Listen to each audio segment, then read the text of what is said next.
नहीं बोलने दीजिए। बिहार में भी जो वो लोग बोले थे उनकी बात का कोई जनता पे असर नहीं हुआ। इंशाल्लाह यहाँ पर भी नहीं होगा। देखिए, उनका एक दोहरा चेहरा है। पिछले साल 5 लाख बैकवर्ड कास्ट के सर्टिफिकेट ने हाईकोर्ट ने कैंसिल कर दिया।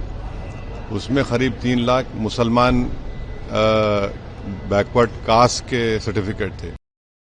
10 अप्रैल को शपथ लेंगे बिहार में नए मुख्यमंत्री। अब ये तो अलायंस का और पार्टी का फैसला है, इस पे हम क्या बोल सकते हैं। तो उनकी पार्टी ने फैसला लिया होगा। पर सर, जनमत तो 25 से 30 नीतीश कुमार के नाम पर इन लोगों ने दिया। हाँ, वो तो है, आपकी बात में सच्चाई है। सर, बिहार में महागठबंधन की यदि सरकार बनती है तो क्या AIMIM समर्थन देगी? बन रही है क्या? नहीं, आरजेडी के नेता कह रहे हैं कि खरमास के बाद अभी खेला होना बाकी है और तेजस्वी जी जब खेला करेंगे तो सारे लोग देखते रह जाएंगे। अब राज्यसभा में तो खेल हो गया, चुनाव में अगर होता है तो जब देखेंगे। अभी तो कैसे बोलेंगे। अलग अलग राज्यों में चुनाव हो रहे हैं, क्या लग रहा है? आसाम में चुनाव, क्या स्थिति है? उसी से चुनाव लड़ रहे हैं। वहाँ आपको लगातार कांग्रेस लेफ्ट के द्वारा, TMC के द्वारा फिर वही कहा जा रहा है जो बिहार में कहा गया कि आप बीजेपी की बीटी है। कोई बात नहीं, बोलने दीजिए। बिहार में भी जो वो लोग बोले थे उनकी बात का कोई जनता पे असर नहीं हुआ। इंशाल्लाह यहाँ पर भी नहीं होगा। सर, ममता बनर्जी ने अपना मैनिफेस्टो उर्दू में जारी किया है। सर, देखिए, उनका एक दोहरा चेहरा है। पिछले साल 5 लाख बैकवर्ड कास्ट के सर्टिफिकेट ने हाईकोर्ट ने कैंसिल कर दिया। उसमें करीब 3 लाख मुसलमान बैकवर्ड कास्ट के सर्टिफिकेट थे। उस पर बात ही नहीं हो रही है। 3 लाख अगर मुसलमानों के बैकवर्ड कास्ट के सर्टिफिकेट कैंसिल हो गए तो बात ही नहीं होती है उस पर। अब आप उर्दू में जारी कर रहे हैं।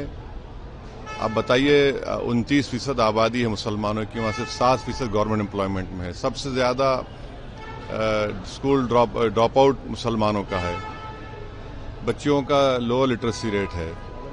अगर आप मालदा मुर्शिदाबाद चले जाएंगे, वहाँ तो बहुत ज्यादा गरीबी है वहाँ के मुसलमानों में बनिस्बत दूसरे इलाकों के। सर, प्रधानमंत्री नरेंद्र मोदी ने कहा है कि हमारी सरकार है तो लोकसभा में और विधानसभा में 33% महिलाओं का आरक्षण को लेकर सेशन भी बुलाया जा रहा है। नहीं, बिल ही हमारे हाथ में नहीं है। प्रधानमंत्री कैसा बोल रहे हैं? पार्लियामेंट तो चल रही है ना, उसको तो सेनेडाई नहीं हुआ। प्रधानमंत्री कैसा बोल रहे हैं? ये तो गैर अखलाकी बात है। बिल हमारे हाथ में आ जाए, हम देखेंगे। बिल आ ही नहीं रहा है। और दूसरी बात यह कि अगर 29 के बाद बुलाते तो कौन सा आसमान गिरने वाला था? कॉन्स्टिट्यूशनल अमेंडमेंट है, उसमें आपको 2/3 की जरूरत पड़ेगी। और बंगाल में 42 MPs हैं, तमिलनाडु में करीब 40 हैं, केरल में 20 हैं, असम में है। भाई, ऐसा ही अगर आप मिला लेंगे तो करीब 150 MP तो चुनाव में लगे हुए हैं, करीब 150। तो इतनी जल्दी क्या है? आप 29 के बाद बुला लेते। बिल तो सर्कुलेट कर दीजिए, उस पर हम बात करेंगे, पढ़ लेंगे। अब आपका प्रॉब्लम बीजेपी का ये है कि 16 को सेशन होगा तो 16 के दिन सुबह में हमारे सामने अलादीन के चिराग से जिन निकलेगा एक। कैसे पढ़ेंगे उसको?